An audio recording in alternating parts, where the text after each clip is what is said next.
Good afternoon, good morning, good evening, wherever you are. This is THFC Till I Die on a Wednesday Newsbeat. Dermot's not around at the minute. He may join in later on, hopefully. But in the meantime, uh, our thoughts are still with that unbelievable 120 minutes, or whatever it was, against Chelsea on Monday night there. Um, I know the result was extremely hard to take. This is my first comment on the game because I wasn't around for a couple of days there. So I've had time to reflect on the match, reflect on what happened, what didn't happen, what should have happened, and hopefully we can stop happening in the future. And I suppose the first thing we have to say is, that's a game that for the first 20 minutes, there was only going to be one winner in that game, and it wasn't Chelsea, that's for sure. We were all over them like a rash.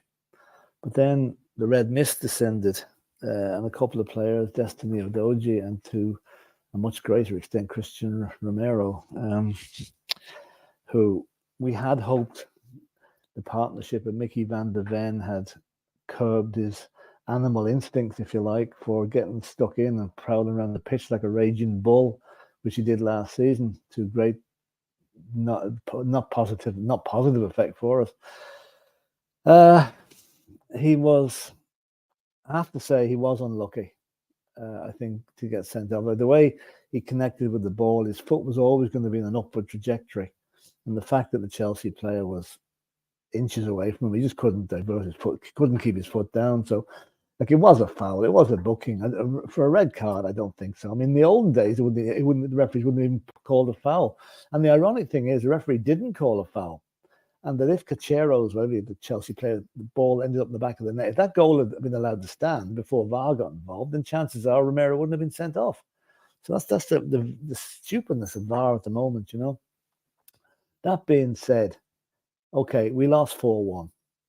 It was 2-1 going into injury time. Eric Dyer's goal, to my mind, should have stood. Now, maybe I'm old-fashioned, maybe the rules have changed, but I think that ball flicked off the Chelsea player's head after Bentancur headed it. And that should, in the old days, I'm open to correction on this, should have played Dyer onside. But what a finish from the lad. I mean, for all the criticism he's taken, it was quite unbelievable the way he buried that ball in the back of the net. It was a great goal. I mean, Son would have been proud of that one, and then for them to go up the other end and score 2 goals was just, it rubbed it in. It was a terrible ending to a game that we gave so much in. Those 9 guys left on the pitch, they were heroes. In all my years supporting Spurs, right, I've seen a few 4-1 beatings. I've seen worse. I've seen 6-1. I've seen 7-0. I have never, ever seen a Tottenham team, getting standing ovation from the crowd after getting beaten 4-1. That just shows you how much the crowd appreciated the efforts that that team put into that game, that we never gave up. We didn't sit back and let Chelsea come at us and hope they had on a break. We went at them. And for 9 men to do that, okay, it might have been kamikaze. It might have been no hope of, you need a really lucky break to win a match with 9 men on the pitch. We almost got it with the Dyer goal, and Son missed a chance after that. So, Chelsea can bum all the likely to beat Spurs 4-1. I'll tell you one thing, I would far rather be a Spurs fan than a Chelsea fan at the minute. Because in my opinion, Chelsea are still a team of water. There's nothing to them. Pochettino can posture all he like and say how, he's gone to a team that's going to win things. We are still 11 points ahead of them. And if results go our way at the weekend, we could be back on top of the league again if Chelsea can do us a favour by beating Manchester City. So, that's the way I look at it. I mean, it's so disappointing to lose the unbeaten record against probably the one team we didn't want to lose it to, and the one manager we didn't want to lose it to, Pochettino and Chelsea. And, all I can say is I think there are more positives to be taken that game than negatives. Now, that being said, the lack of, discipline has got to be looked at. And I'm sure Ange will look at that and find Romero and Destiny very, very much so. But then again, I'm going to go back to, I know I'm always harping on about the quality of refereeing. But at the minute, the quality of refereeing in the Premiership is as low or lower than I've ever seen it in my lifetime supporting football. There used to be a time when you didn't even know the referees were there. The referee was on the pitch, that was it. Now that they seem to have become the focal points of the game. Right now, Michael Oliver, when I saw that he was chalked to referee the game, I thought, that's it. We're not going to get anything out of this. We never do with that guy. seemed to be too much emphasis on VAR again. Can referees not? I'd love a weekend in the Premiership where VAR was taken off the books altogether, and the referees had to make decisions on their own bat without the backup up in Stockley Park. Then we'd see how many decisions we got wrong. Like another example, Anthony Taylor gave a penalty to Newcastle a couple of weeks ago. That was absolutely no way a penalty, right? He was demoted to the Championship for the weekend game with Preston. I believe he made an absolute rickets of that as well and get another couple of bad decisions. What have they done with him? They've now awarded him the most high-profile game in the Premiership next weekend, Chelsea versus Manchester City. Now, where is the logic in that? You demote a referee for being crap one week and you give him the best game in the league the following one. It just does not make sense, Anyway, that's my rant over on the Chelsea game. This is onwards and upwards. It's done now. It's done and dusted. The Chelsea fans have their moment. We're still way ahead of them in the league and we will continue to do so. So we'll just look and see who's in the comments here, in the chat here, before we carry on with the comments. Matthew is saying, hello, Lord Philip. How are you, Matthew? And Wayne, my throat isn't good enough to do the good afternoon bit here, but you know what? I'll do it the next time. Matthew and everyone else. And Chris Welsh is saying, you won't like my opinions, but I made them. I disagree massively. It was suicidal sticking with a high line at 9 men.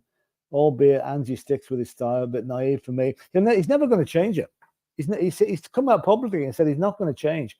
And while it may have cost us a little bit on Monday, it'll work more times than it doesn't once we have 11 players on the pitch. Let's not forget the Liverpool fans, of course, are mouthing over this. Oh, you only just beat us with 9 men. What they're conveniently forgetting to tell is Liverpool lost an attacker and a midfielder. We lost our centre back injured, our right back. A left back sent off and our other centre back sent off. So we literally had one of the original back four in that match for long periods there. So there's no comparison. And in fact, the Spurs handled it far better. At least Liverpool sat back. At least we went at Chelsea. Anyway, that's enough on that game. And I take your point, Chris. Absolutely. It probably was a bit naive, but he's not going to change it. Chris Welsh, I obviously agree on lack of discipline. Romero has always been red card waiting to happen. Udogie wasn't a red. Yeah, well, so again, Michael Oliver and VAR, Anyway, any news on the injuries? I think Van de Ven is having a scan today. Madison has an ankle knock. He's going to be assessed. I'd say Madison might not be out for too long, but the international break is actually coming at a very good time for us. If we can get over Saturday against Wolves, and it's going to be a patched up team, whatever way we look at it. And then we've got 2 weeks break, and possibly that will get some of the players able to get fit again. Van de Ven, I think minimum we're talking maybe 3 weeks, month, maybe more. Depends how bad the tear was. If it was a tear, if it's just a strain, then we'll probably be okay. But he didn't look good coming off the pitch on Monday night, And Stephen Cartwright saying, for some reason, Michael Oliver hates us. Ange booked for leaving the technical area. Sterling not booked for blatant diving. Yeah, Sterling must have dived more times than Michael Phelps, the old diver, during that game. And if Ange was booked for coming out of the technical area, then Mikel Arteta from Arsenal should be sent off at least 4 times every match. He's never in the technical area. But Michael Oliver has a rumor he's a Gooner fan. I hate seeing him refereeing Spurs because we never get anyone. I don't think he's a good ref. I think he's overrated, like most of them are. And what I would like to see is a school for referees to actually bring out officials, that can referee a match without relying on VAR. And secondly, the people that are on VAR learn how to operate the bloody system, because everyone has a different interpretation of it. And it's a joke. You never know what you're going to get from one match to another, depending on who's in the VAR room. So, it's ruining the game. It's absolutely ruining. You can't even celebrate a goal now because you think, hang on, this might be offside or there might be a handball or something like that. And it takes them so long. Like for 9 VAR interventions in the match is crazy. And that's what there was on Monday night. So, anyway. And what's the point is saying again, there's way too much time being added on. One of these players is going to suffer a heart attack on the field in the very near future. Well, I mean, they are fit. I don't think that's going to be a case. But you know what the biggest problem, and I've seen it highlighted on a few different social medias recently. Night matches at 8 o'clock, right? There are bus timetables. There are buses finishing at a certain time. There are trains leaving at a certain time. People leaving the game after say an 8 o'clock kickoff should finish about 10 to 10 or thereabouts, right? Give or take. When it doesn't finish till 10:15 or 10 past 10, because of all the extra time played, injury time played, chances are they could miss the connection home. So there's absolutely no thought being given to the fans, yet again by Sky and the Premier League. And in fact, I believe the West Ham game is an 8:15 kickoff. Now, it's bad enough having to go to that kip of a place, but trying to get home at maybe 10:30 at night, 11:15 at night, when you live on the outskirts of London or further away. Again, no thought given to the fans. Joke. What's the point? So with two of our players out, sent off, the pressure was high on Van der Ven. So it's no wonder he got an injury with all that running. True enough. I mean, we are going to miss him. Of all the ones that are missing, I think he's going to be a huge miss, because he is a great guy to have in that team. He really is. And Boris Britt is saying, hi, Boris.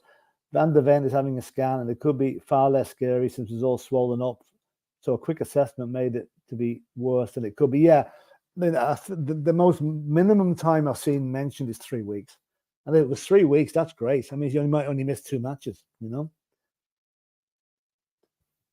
And what's the point? Again, with two of our players... Oh, no, we've done that one. Sorry. These aren't coming out in great order. And again, what's the point? The game is forked, to be honest. I was ready to turn it off, only for it was the Spurs playing. I would have, yeah. You know, it was not a good game for anyone with blood pressure. That's all I can say. It was just absolute carnage, you know. And but then, you know, listen, the way it works out, we can still be top of the league on Sunday evening if the results go our way.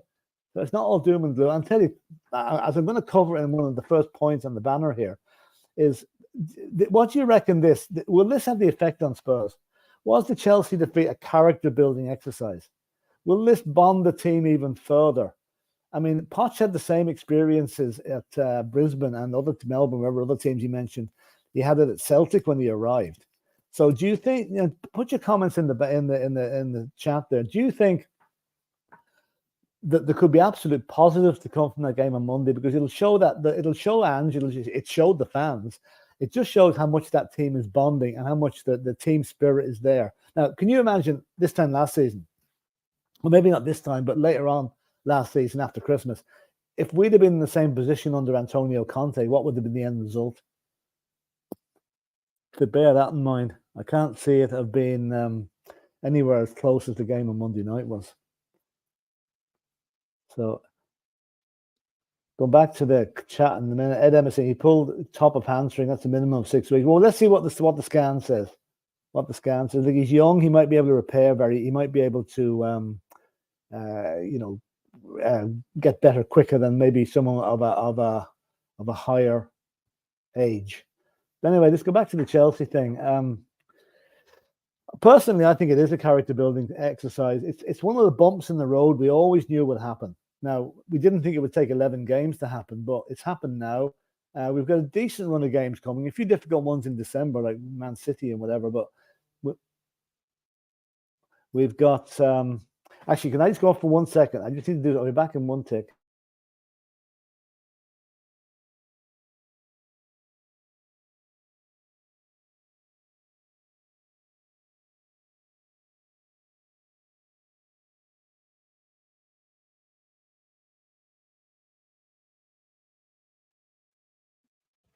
Sorry about that. I'm supposed to be working when I'm doing this, so the phone call goes an odd time. Anyway, where were we? Let's go back to the comments. My screen is just going funny on me here. No. Pardon me. I have to adjust my screen here because it's. I don't know if anybody uses Apple, but doesn't always agree with. I can't even see the comments here at the minute. Sorry about this, lads. I'm just going to go out and come back in again. I'm very sorry, but there's a problem with my laptop here. Won't be a second.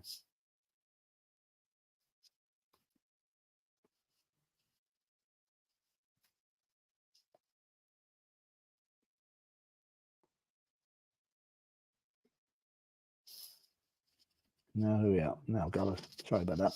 Now where we are. Let's go back into the tests, the comments again. And it's what's the point? Yeah, mate. I was at the doctor's today for high blood pressure. Had my blood taken, 2 for tests. Snap. I was there yesterday getting exactly the same thing done, and I wouldn't mind. But my doctor is a Chelsea fan, so you can imagine what the chat was there. First thing I went in, he says, "I bet you this is your blood pressure has been caused by the result last night." So I couldn't argue with him, you know. When the doctor checks my blood, he'll see today is to do written on my DNA.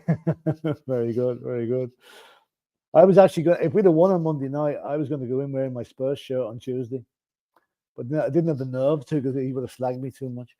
Anyway, Wayne Bonner's saying the lesson we're going to learn from the Chelsea game is the character of the squad, especially those who have yet to step up and fill in. Yeah, that's it. I mean, that just shows the intensity that Ange has instilled in that squad. I mean, I was proud to be a Spurs fan on Monday night, even though we got beat. And I think the majority of the crowd that was left in the ground afterwards was the same. You know, they just kept at it. And what's the point in saying, Philip, don't they have some kind of health recovery chamber technology now to help speed up recovery? Yeah. Yeah, it's some kind of, I don't know what, some magic chamber they can put them into. I don't know what. I've heard of it. I don't know the details of it. But if they've got one, can they please use it on Mickey van der Ven, because we need him back. We really, really do. You know. And just another couple of things here. Again, I think we'll also, this is my opinion. I think the answer to this question is yes, based on what we've seen of this guy so far this season. Is Vicario the best Premiership and keeper in the Premiership? I know the Liverpool fans will say it's Alisson, and the City fans will say it's whatever whatever you call them. But I think the performances of Venom Vicario of the last few weeks have been absolutely sensational. I mean, he was not only a goalkeeper on Monday night, he was a sweeper, he was a centre back, he was a left back, he was everything. I think he played about 5 different positions in that match. And some of the saves he made, you know, are just incredible. Some of the saves he's made all season. And I mean, there's people that were giving out about this guy when we bought him. I never heard of him. We should have gone for David Raya. I think that's been proved to would have been one of the mistakes of the season to go for Raya, because that guy can't catch a cold for Arsenal at the minute. So I think Vicario, in my opinion, is spot on. What do you think? Anyone else think that, or am I just being over the top on this? Because I mean, to me, I mean, I've seen a lot of goalkeepers come and go with Spurs over the years. I mean, I was lucky enough to see Pat Jennings play for Spurs, and Pat Jennings was probably the best goalkeeper Spurs have ever had. If this young lad keeps up this, he's going to be pushing Pat Jennings. He's that good. He really is that good. And let me just see what they're going to say about Eric Dyer here. Boris was saying, honestly, if Dyer had paced that match, I think we wouldn't have conceded so many goals. But overall, he did well. I mean, let's face it, Eric Dyer hasn't played a minute of football all season for us, really. He's come on there, and people are probably burying their heads in their hands. And, oh my God, not this fella. You know, what do we go? We're absolutely done for. But Eric Dyer, I thought played very, very well, and he also scored that goal, which, in my opinion, should not have been disallowed. But then again, I think VAR and Kelly and Michael Oliver would have gone to the nth degree to make sure that it was. They look at it from 47 different angles to make sure that they're able to disallow it. Again, I know I'm hard on referees here, but I think they actually deserve it. You know?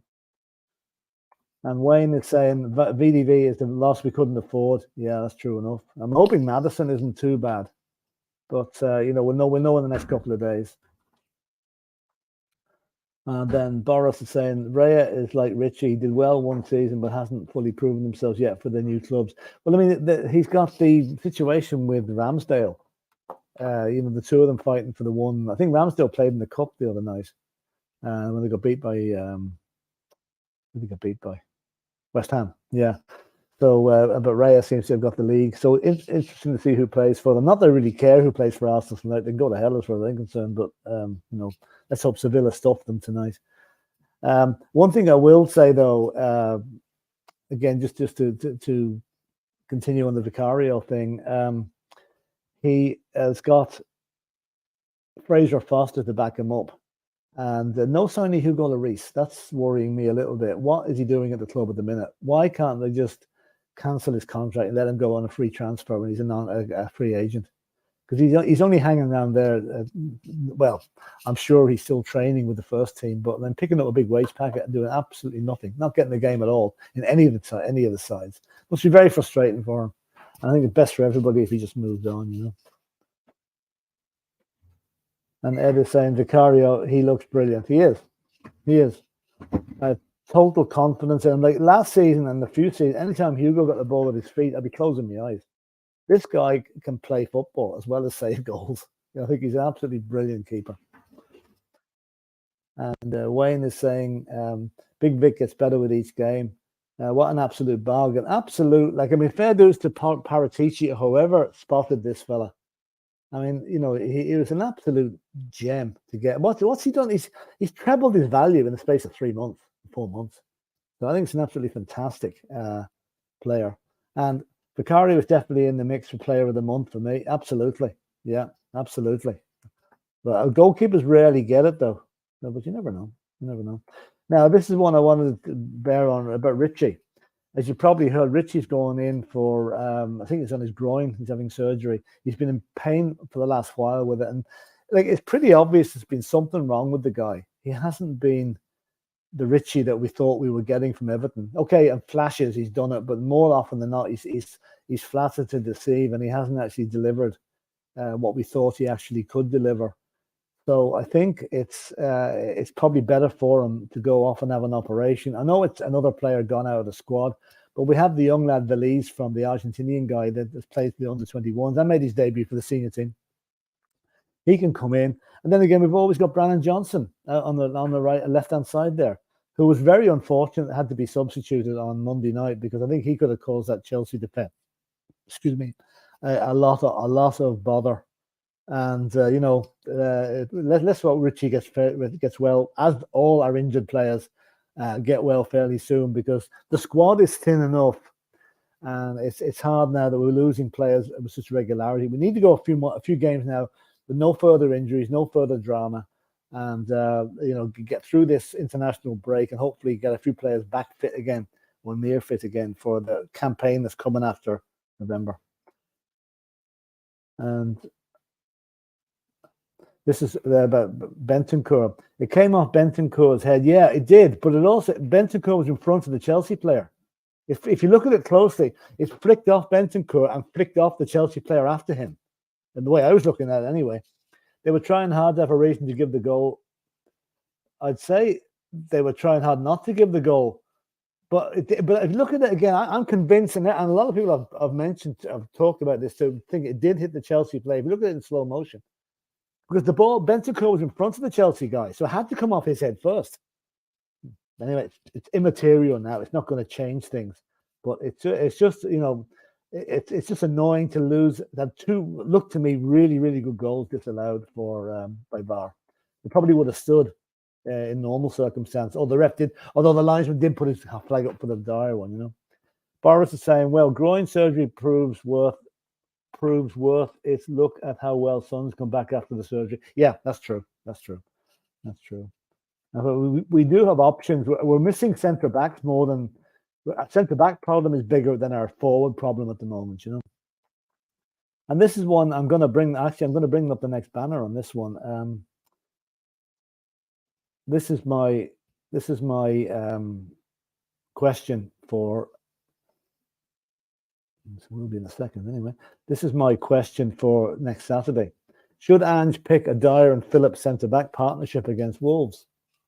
Now, Ashley Phillips was not picked for the under-21s last night, who lost 4-1 to Cambridge United, by the way, which is, you know, 4-1 is becoming a bad result for us this week. And it'd be nice to get a reverse of it on next Saturday. So, let me just see now. Has anyone else got a comment on that? What do you think? Is he too young to play, or should he be given a game?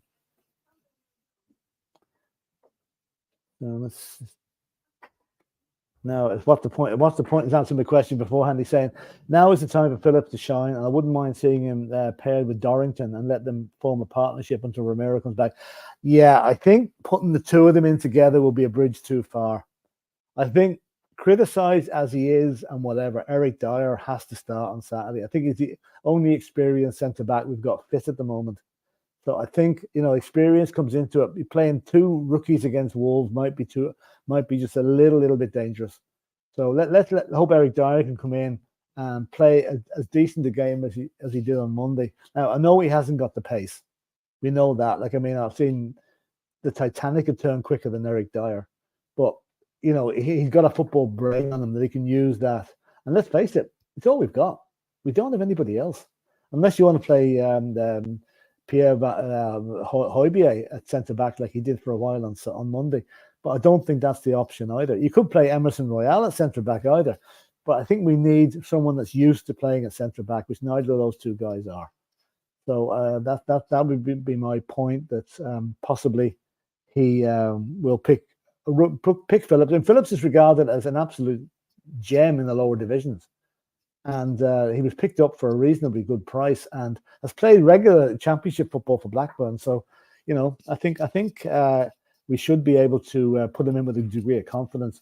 And Boris is agreeing here. He says, I think Phillips should play since he does have the speed, and in the under-21 squad, he's done great. Yeah, he has pace. So if you've got one centre back with pace that can cover the one that hasn't, then yeah, we should be okay. Like I reckon we get by this Wolves game on Saturday now with a win, and you can forget about the blip against Chelsea. It'll be onwards and upwards. And this is Matthew saying Valise should play some games, in my opinion, and Phillips too. This is the time. It is the time. Valise at least will be on the bench now from all these games. I think the front three, if it will be probably Kulusevski, Son, and Johnson. But Valise could be there to come in if need be. And I think he'll do a job for us, you know. And Boris saying Emerson could start if on left back if Davies is injured, since he's been doing that recently. Yeah, Davies is injured now. I'm not sure how badly it is. Emerson as a left back, yes, fine, sure thing. He could also play as a centre back if needs be. But I think Phillips and Dyer will get that role. And Kev Williams saying, hi, Kev. Good afternoon, Philip, and everyone in the chat. I can see Phillips and Dyer at CB with Emerson at left back. I'm feeling positive we can do this. So am I. Listen, I'm as positive now as I've been in years as a Spurs fan. Really, really am positive. The fact that we lost to Chelsea, forget about it. You know, let them have their day in the court. Let them have their day in the sun. They're crap. They know they're crap. The manager, to me, burnt his boats with us when he started kissing the Chelsea badge and saying it's good to go to a club that wants to win things. That was an insult to Spurs, and actually an insult to himself because he never actually got us to win anything. So as far as I'm concerned, Pochettino is dead to me, absolutely dead to me. And I hope to God Chelsea go on a losing one now and he gets sacked. Now, Ed M is saying, I play Phillips. Why buy him if you're not going to give him a chance? Emerson, Dyer, Phillips, Basuma would be my back four. I would say maybe Porro. What about Porro? You're leaving him out. I know he didn't have a great game on Monday, but he has played okay up to that. And we need Basuma in the midfield. We can't afford to. If Maddison's not playing, okay, I know we can bring in Bentancur, but I think Basuma is needed where he's best is in the central midfield, keeping an eye on the back four. And Matthew is saying, just because of only one game, all the rivals in the whole of England is trolling us. The media truly has something against us. Matthew, it's been that way for years. I cannot understand it. I believe even that prime idiot Jason Cundy wasn't even working Monday night, but crashed into the studio at TalkSport to give out and to troll Jamie O'Hara for Chelsea beating Spurs. You know, I mean, it's as if London derbies don't count unless Chelsea are playing Spurs or Arsenal are playing Spurs. They don't even regard West Ham or Crystal Palace as a London derby. We're living rent free in their heads, you know. And the fact that we're doing so well must be absolutely killing them, you know. Must be absolutely killing them. So, and Boris is actually saying, let them have the day in 10th, lower than that, hopefully, you know. And Ed M is saying, Porro limping badly. I wouldn't risk it. I don't know. I didn't realize he was injured, but you know, we've 3 days to go before the game. We'll see what comes. But Chelsea, Kev is saying, Chelsea had their day, but we won the war. As every opposition fan I've spoken to has said, it's the best game they've watched in the Prem, and total respect to Spurs. Yeah, apparently, I wish the likes of Gary Neville and that would read that sort of comment, because he has got his knife into us. He was actually begging the referee to give a penalty when Romero fouled the Chelsea player. He was, if you're going to watch him, I'd say he was frothing at the mouth. You know, as a defender, he should have known Romero couldn't do anything. His foot had to go somewhere. He was so close to Chelsea player, he could not divert it out of the way. So, but like again, Gary Neville, Jamie Redknapp, they're all. No, I won't say it. Might get switched off. And Matthew, why is Liverpool fans this much obsessed with us? Yeah, they're saying, oh, we got 2 players sent off against you, lads. Slight difference, Liverpool fans, in case you haven't noticed. The players you had sent off was a midfielder and a forward, right? We had 2 of our back 4 sent off, with the other centre back going off injured. So literally, we played half of that match, or more than half of that match, with one of the recognised back 4, and even he was crocked according to some of the posts earlier on there. So, like, I mean, there's a slight difference. You know, if you'd have had that problem against us, we would have beat you far more than 2-1. I can assure you of that. But Liverpool fans are just obsessed with everything. But let them go back to their level. You'll never walk alone at the start of the game, and then total silence for the next 90 minutes.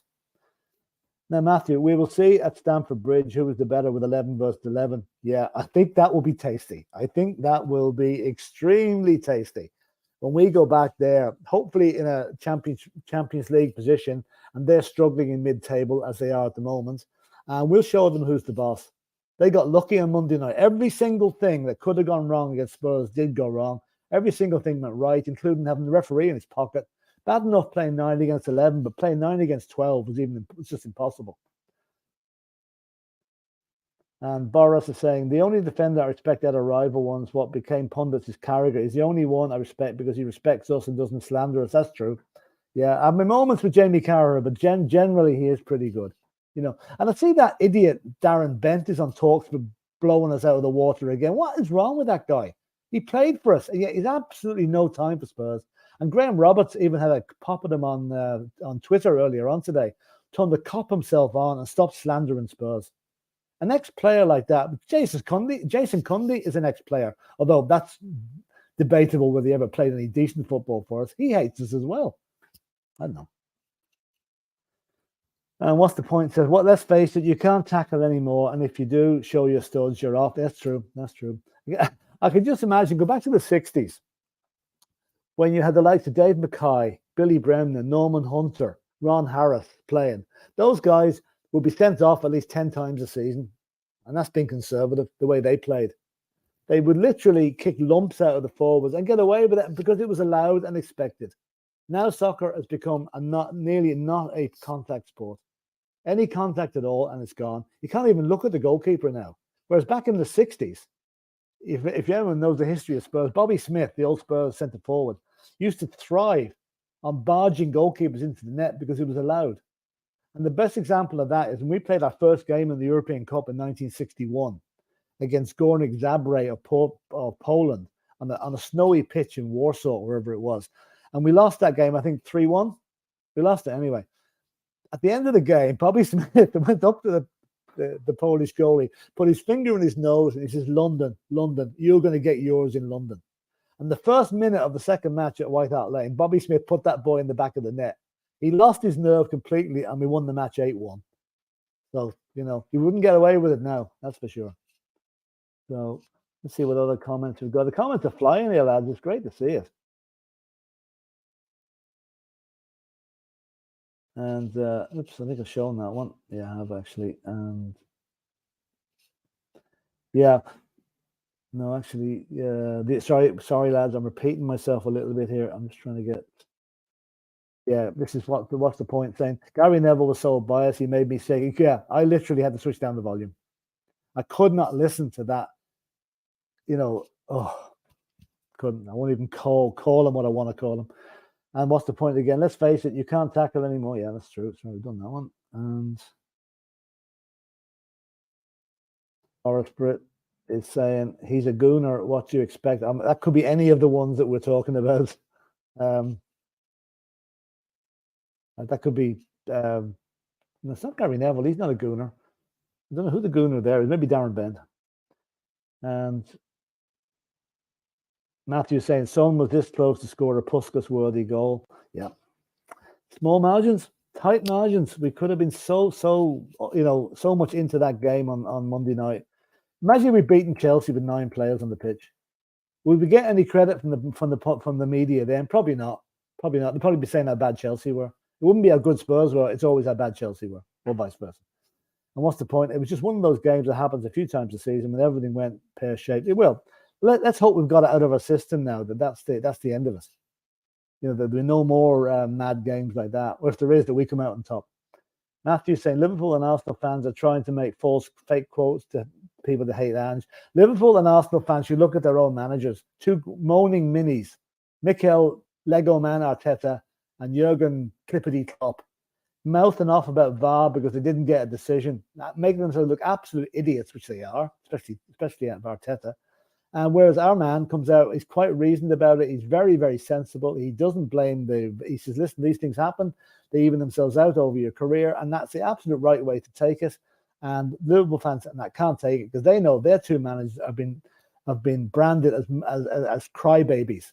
Whereas the Spurs manager has got a lot of praise for the way he handled things. And Ange is a public relations master. Whereas where Arteta is an absolute idiot and Jurgen Klopp isn't far behind.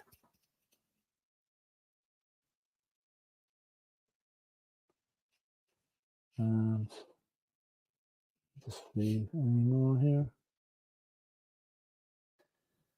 Yeah, Stephen Thomas is saying, I was proud of the 9 men. It sounds daft, but after the defeat, I was more confident in the team and manager than before the game. So was I, Stephen. Absolutely. Absolutely.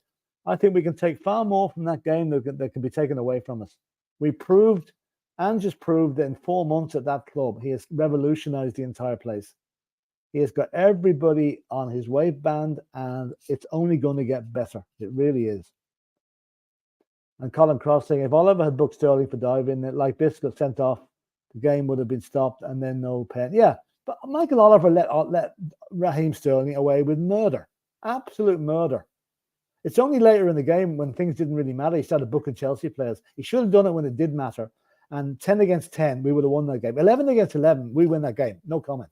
That's it. We win the game. Better team, playing better football. It's just that 5-10 minutes of indiscipline that cost us the entire game.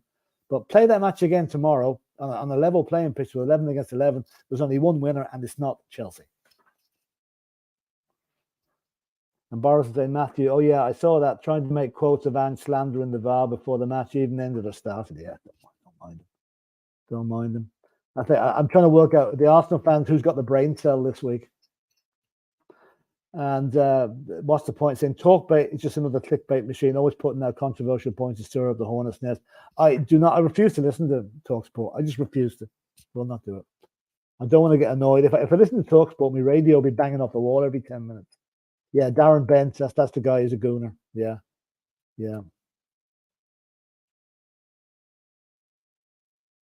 And Matthew saying, Brent, I don't even consider him as a legend. Willem Dafoe was the only one who defends us and credits them whenever there are legends talk bad about us. I'm talking about Jermaine Defoe, I think you're talking about there. Yeah. And this is Ed M saying, Chelsea had to start kicking us to get into the game. We can't let teams drag us into a kicking game again. Have to keep our composure. That'll be the one thing that'll come out of that game, I think. Ange will say, listen, lads, no matter what they do to you, don't react. Don't retaliate. I mean, Chelsea and Spurs games are always high octane. There's always going to be the slightest little thing that can spark the fire that started then. And it happened on Monday. We'll have to be more careful the next time, I think, Now, we're just going to run down a couple of more. There's one more thing here I want to say, and this is actually, we've got a bit of a shock on Monday night when it transcribed that Pat Jennings collapsed at the game before the game started, apparently, at the stadium on Monday night, and was taken into a hospital. And he was okay. He was let go after midnight, apparently. I don't know what happened. He was obviously not too serious when they let him go. But luckily, Pat was able to travel over to Northern Ireland yesterday. And I think it was today now, he unveiled a statue of himself in the centre of Newry in County Down, where he was born. And it's a lovely picture. I've seen a picture of the statue. It's actually one of, I don't know if any of your elder viewers will remember Pat Jennings playing, but he was a great man for throwing the ball out. He had massive hands, and he could throw the ball like that. And the actual statue is a picture of him with a ball in his hand about to throw it. It's a brilliant statue now. And fair dues, he's 78 years of age. He's an absolute legend. I'm sure he's looking at Vicario and saying, hang on, that's my boy. I like him. So all we can say is I hope Pat Jennings there's no ill effects from his illness on Monday night, and that he continues to come to the games every week as an ambassador for the club. Now, I'm just going to run down a few of the comments here. Dermot obviously got delayed. He wasn't able to come in today, but he'll be back. We'll be back on tomorrow. And I'll just read out the rest of these comments before we finish off. And Colin Cross saying Jackson was 3 yards offside when Sterling got through. That's why our defence could not get back to him. Yeah, sure. Why didn't VAR pick that one up? And Matthew, even after not being winning a single trophy for 15 years, we still have the 7th most biggest fan base in the world with over 180 plus million fans. Yeah, there you go. And that's only going to grow. That's only going to grow. And what's the point? What a great point, Colin Cross, that Sterling would have been booked for that dive. Yeah. If Michael Oliver had done his job right, yeah, that's never going to happen, then that whole result could have been different. And Matthew saying, this is the history of this club, even after not winning nothing. Yeah, I mean, we have history. We have a very loyal fan base, and a fan base that is appreciating what's going on at the minute. That's a big, huge thing. Under Conte, we probably would have been booed off the pitch on Monday night. Complete different mindset under Ange. And Boris was saying, nah, Arteta took the one brain cell away for the fans for slander of refs, and they all agree. That's it, yeah. He must have bought the brain cell. Now the rest of them have none. And this one is from Boris again. I think Adoji will be a lot calmer if the match was 20 games into the season, since he's so new to the league. Yeah, I suppose it was his first game against Chelsea. I'm sure he was warned what to expect, but even that isn't sometimes enough for a young player. He might be a little bit headstrong, you know. And Colin saying double standards, inconsistency in refereeing. Absolutely, absolutely. Don't start me on the refs, we'll be here all night. And what's the point? Is saying, why is it that Romero reminds me of B.A. Baracus from the A-team every time I look at him? I'm trying to remember what B.A. Baracus looked like. Yeah. You know who he looks very like? He's very like Guimaraes from Newcastle. The two of them are like brothers. Newcastle didn't do too well last night either. Whoops, hang on. And Colin is saying, got to give Dyer credit for his attitude considering the shit he's been getting. Absolutely. I mean, it shows you the mental strength of the guy, that he could come on in such a difficult situation and perform like he did. Let's give him a bit of credit for it. I know he gets stick for the next mistake he makes, but let's give him credit for what he did the other night. And Graham Williams saying, man, really, only a club like Spurs will celebrate a humiliating 4-1 thumping violation at home by local rivals. Not to forget, it should have been 9-1. Well, Graham, I presume you're not a Spurs fan, and I presume you don't realise what the significance of what we actually did on Monday night was. If you're a Chelsea fan, good luck. It must be good looking up at us 11 points below us, which is going to remain that way, if not getting even more of a gap. Colin Cross, yeah, that was Pat. He could throw it as far as he could kick it, and that's an old leather ball. That's true. That's true. Yeah. And I wonder if PEH will be considered a midfielder defense. He's been very good this season. Yeah, I know he played towards the back on Monday night, but I don't think. Graham, I'm not even going to read that comment out because it's an insult to the Spurs players, right? He's calling Romero a terrible defender, a player that might know slightly more about soccer than you do, son. Lionel Messi called him the greatest defender in the world, so I'm not even going to put up your comment. Stephen Cartwright, Michael Oliver is a corrupt cheat. I'll not disagree with that. Colin Turner is saying, agree about Dyer. He does love the club, but just lacks pace. Yeah, that's it. True enough. Yeah. And Colin, whoops.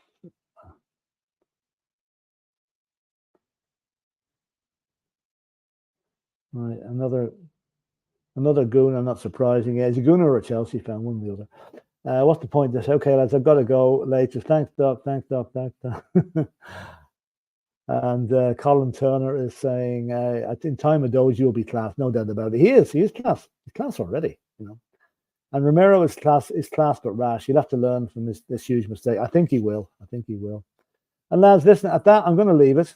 We're in the 45 minutes in. Next game is on Saturday morning at 12:30 in Wolverhampton against the Wolves. We'll be doing a watch along with Dermot on that one, and we'll be on before that for previews and what have you tomorrow and Friday. So listen, thanks for checking in, and again, as always, we can just say, come on, you Spurs.